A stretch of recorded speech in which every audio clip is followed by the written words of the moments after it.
जय जगन्नाथ नमस्कार।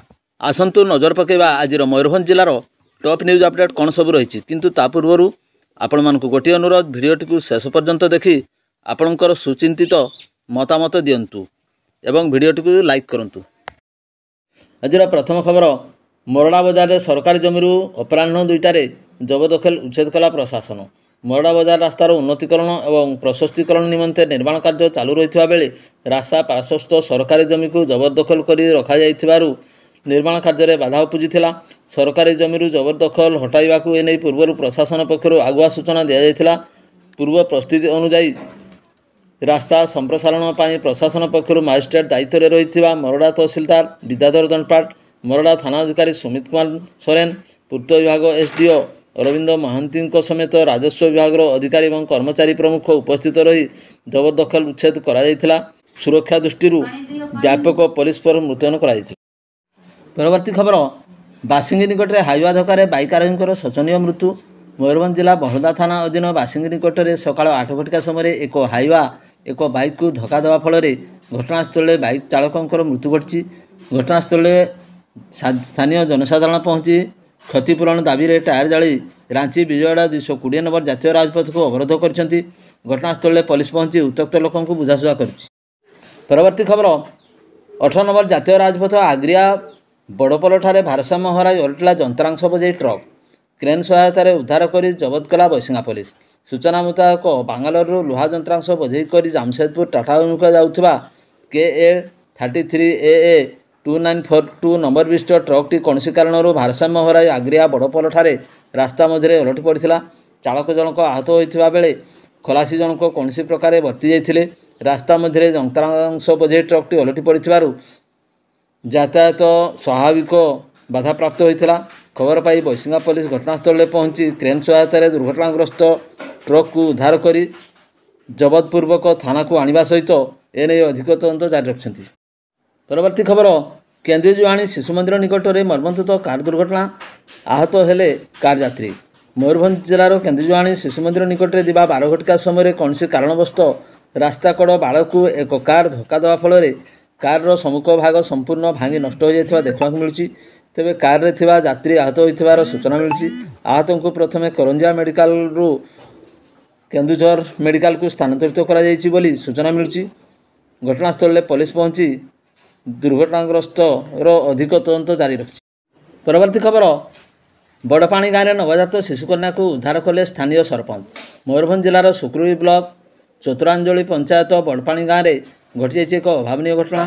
सकाल 8 घटिका समय ग्राम निकटस्थ पोखरी हुडारू एक कुनी पिलार कांद शुणी स्थानीय बासिंदा सरपंच को खबर देते। घटनास्थल में सरपंच पहुंची एक नवजात शिशुकन्या को उद्धार करने सहित स्थानीय सुक्रुड़ी स्वास्थ्य केन्द्र में चिकित्सा भर्ती करते। तेबे शिशुकन्याटी कहार एवं पोखरी हुड़ा को किपरि आसिला ताहा एपर्यंत स्पष्ट हो पारि नाही।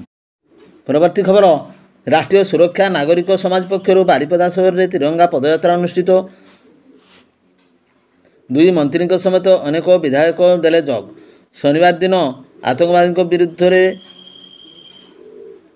भारतर सेना बाहिनी को ऑपरेशन सिंदूर सफलता पर राष्ट्रीय सुरक्षा नागरिक समाज पक्षर बारिपदा सहर में तिरंगा पदयात्रा कार्यक्रम अनुष्ठित होती।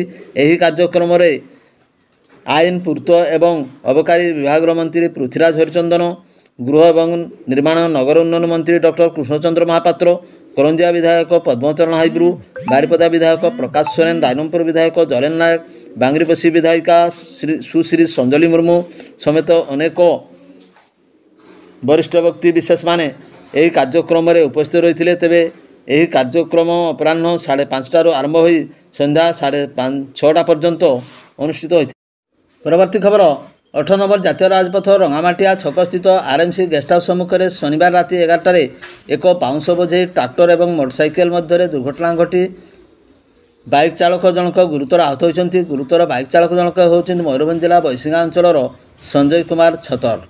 सूचना मुताबक Audi 11L 4991 नंबर विशिष्ट बाइक जोगे चालक संजय कुमार छतर बैसिंगा बजार अभिमुखे आसुवा समय RMC गेस्ट हाउस सम्मुख में बाउंस बोझे ट्राक्टर सहित धक्का होता। दुर्घटन संजय छतर रक्ताक्त अवस्था पड़ी रही बेले स्थानीय लोके उद्धार कर प्रथम बैसिंगा डाक्तखाना भर्ती करते। तेबे तांकर अवस्था अत्यंत संकटापन्न थिबारु ବୈଶିଙ୍ଗା ଡାକ୍ତରଖାନା ପ୍ରାଥମିକ ଚିକିତ୍ସା ପରେ ତାଙ୍କୁ ସଙ୍ଗେ ସଙ୍ଗେ ବାଲେଶ୍ୱର ଜିଲ୍ଲା ମୁଖ୍ୟ ଡାକ୍ତରଖାନାକୁ ସ୍ଥାନାନ୍ତରିତ କରାଯାଇଥିଲା। ଖବର ପାଇ ବୈଶିଙ୍ଗା ଥାନା ଏଏସ୍ଆଇ ସୁବ୍ରତ କୁମାର ସାହୁ ଘଟଣାସ୍ଥଳରେ ପହଞ୍ଚି ଦୁର୍ଘଟଣାଗ୍ରସ୍ତ ବାଇକ୍ ଏବଂ ଟ୍ରାକ୍ଟରକୁ ଜବତ କରି ଥାନାକୁ ଆଣି ଅଧିକ ତଦନ୍ତ ଜାରି ରଖିଛନ୍ତି। ପରବର୍ତ୍ତୀ ଖବର, ମୟୂରଭଞ୍ଜ ଅବକାରୀ ବିଭାଗଙ୍କ ନିର୍ଦ୍ଦେଶକ୍ରମେ ବେତନଟୀ ଥାନା ଅଧୀନ ଭାଲୁକଚୁଆ ଏବଂ ବନ୍ଦସାହିଠାରେ ଚାଲିଥିବା ଚରାଦେଶୀ ମଦ କାରଖାନା ଉପରେ ଶନିବାର ଅପରାହ୍ନ 3:30ଟାରେ ଚଢ଼ାଉ କରି ବିପୁଳ ପରିମାଣର ମହୁଲପୋଚ, ରନ୍ଧାମଦ ଏବଂ ମଦ ପ୍ରସ୍ତୁତିରେ ବ୍ୟବହୃତ ବ୍ୟାପକ ସରଞ୍ଜାମଗୁଡ଼ିକୁ ଜବତପୂର୍ବକ ନଷ୍ଟ କଲା ଅବକାରୀ ବିଭାଗ। ବେତନଟୀ ଥାନା ଅଧୀନ ଭାଲୁକଚୁଆ ଏବଂ ବନ୍ଦସାହି ଗ୍ରାମରେ ଚୋରାମଦ କାରଖାନା ଚାଲିଥିବାର ଖବର ପାଇ ଅବକାରୀ ବିଭାଗ ପକ୍ଷରୁ ଚଢ଼ାଉ ପୂର୍ବକ ଭାଲୁକଚୁଆ ଗ୍ରାମରେ 150 ଲିଟର ରନ୍ଧାମଦ ସମେତ 3400 କିଲୋଗ୍ରାମ ଓଜନର ମହୁଲପୋଚ ଏବଂ ବନ୍ଦସାହିରେ 120 ଲିଟର ଦେଶୀ ମଦ ସମେତ 1600 କିଲୋଗ୍ରାମର ମହୁଲପୋଚ ଜବତ କଲେ ଏବଂ ସେଗୁଡ଼ିକୁ ନଷ୍ଟ କରି ଦିଆଯାଇଥିଲା। ସେହିଭଳି ଚୋରାମଦ ପ୍ରସ୍ତୁତିରେ ବ୍ୟବହୃତ ବ୍ୟାପକ ସରଞ୍ଜାମଗୁଡ଼ିକ ମଧ୍ୟ ଜବତପୂର୍ବକ ନଷ୍ଟ କରାଦିଆଯାଇଛି। ଏଥିସହିତ ଘଟଣାସ୍ଥଳରୁ ପ୍ଲାଷ୍ଟିକ୍ ଡ୍ରମ୍, ଆଲୁମିନିୟମ ଡେକ୍ଚି ସମେତ ବିଭିନ୍ନ ସାମଗ୍ରୀ ଜବତ କରାଯାଇଥିଲା। ଏନେଇ ଅବକାରୀ ବିଭାଗ ପକ୍ଷରୁ ପୃଥକ ମାମଲା ରୁଜୁ କରାଯାଇ ଅଧିକ ତଦନ୍ତ ଜାରି ରଖିଛି ଅବକାରୀ ବିଭାଗ। ପରବର୍ତ୍ତୀ ଖବର, ମୟୂରଭଞ୍ଜ ଜିଲ୍ଲାପାଳଙ୍କ କାର୍ଯ୍ୟାଳୟ ସମ୍ମିଳନୀ କକ୍ଷରେ ସମୀକ୍ଷା ବୈଠକରେ ଯୋଗଦେଲେ ବାଙ୍ଗିରିପୋଷି ବିଧାୟିକା। ମୟୂରଭଞ୍ଜ ଜିଲ୍ଲାପାଳଙ୍କ କାର୍ଯ୍ୟାଳୟରେ ଦିବା 3 ଘଟିକା ସମୟରେ ପୃଥ୍ୱୀରାଜ ହରିଚନ୍ଦନଙ୍କ ଅଧ୍ୟକ୍ଷତାରେ ସମୀକ୍ଷା ବୈଠକରେ ଯୋଗଦେଲେ ବାଙ୍ଗିରିପୋଷି ବିଧାୟିକା ସଞ୍ଜଲି ମୁର୍ମୁ। ସୁଶ୍ରୀ ମୁର୍ମୁ ଯୋଗଦେଇ ବାଙ୍ଗିରିପୋଷି ଅଞ୍ଚଳରେ R&B ଅଧୀନସ୍ଥ ଡିଭିଜନରେ ଚାଲୁଥିବା ବିଭିନ୍ନ ଉନ୍ନୟନମୂଳକ କାର୍ଯ୍ୟର ସ୍ଥିତି ଏବଂ ଅଗ୍ରଗତି ସମ୍ପର୍କରେ ପୁଙ୍ଖାନୁପୁଙ୍ଖ ଆଲୋଚନା କରିଥିଲେ। ଏହି ବୈଠକରେ ମନ୍ତ୍ରୀ କୃଷ୍ଣଚନ୍ଦ୍ର ମହାପାତ୍ର ମଧ୍ୟ ଯୋଗ ଦେଇଥିଲେ। ପରବର୍ତ୍ତୀ ଖବର, ଜୟପୁର ବ୍ଲକ ଚାକଡ଼ି ପଞ୍ଚାୟତ ବାଲିଆମଣ ଗ୍ରାମର ଗରିବ BPL ପରିବାର 3 ଜଣ ଅସହାୟ ପିଲାଙ୍କୁ ସରକାରୀ ସହାୟତା ଶିକ୍ଷା ଗ୍ରହଣ କରିବା ସହ ହାତ ବଢ଼ାଇଛନ୍ତି ଯୁବ ସମାଜସେବୀ ଲଳିତ କୁମାର ମହାନ୍ତି। 3 ଜଣଙ୍କୁ ଭିନ୍ନକ୍ଷମ ଶିବିରରେ ପହଞ୍ଚାଇ ନିରୀକ୍ଷଣ ପରେ ଏକ ଶିକ୍ଷାନୁଷ୍ଠାନରେ ଥଇଥାନ ବ୍ୟବସ୍ଥା ପାଇଁ ଚେଷ୍ଟା ଚଳାଇଥିବା ବେଳେ ପରିବାର ପକ୍ଷରୁ ଆଶ୍ୱସ୍ତି ପ୍ରକାଶ ପାଇଛି। ଗ୍ରାମର ମାଆବାପ ଛେଉଣ୍ଡ ନାଣ୍ଡି ପିଙ୍ଗୁଆ ବୟସ 10 ବର୍ଷ ସମ୍ପୂର୍ଣ୍ଣ ମୂକ ବଧିର ହୋଇ ଭଙ୍ଗା ଧଦରା ଘରେ କାଳତିପାତ କରୁଛି। ସେହିପରି ଗ୍ରାମର ରାଜୁ ବିରୁଆଙ୍କ ପୁଅ ଚରଣ 11 ବର୍ଷ ଏବଂ ଝିଅ ପାର୍ବତୀ 9 ବର୍ଷ ମଧ୍ୟ ମୂକ ବଧିର ହୋଇ ଖାଲି ସ୍କୁଲରେ ନାମ ଲେଖାଇବା କେବଳ ଦସ୍ତଖତ ଛଡ଼ା କିଛି ଶିଖିନାହାନ୍ତି।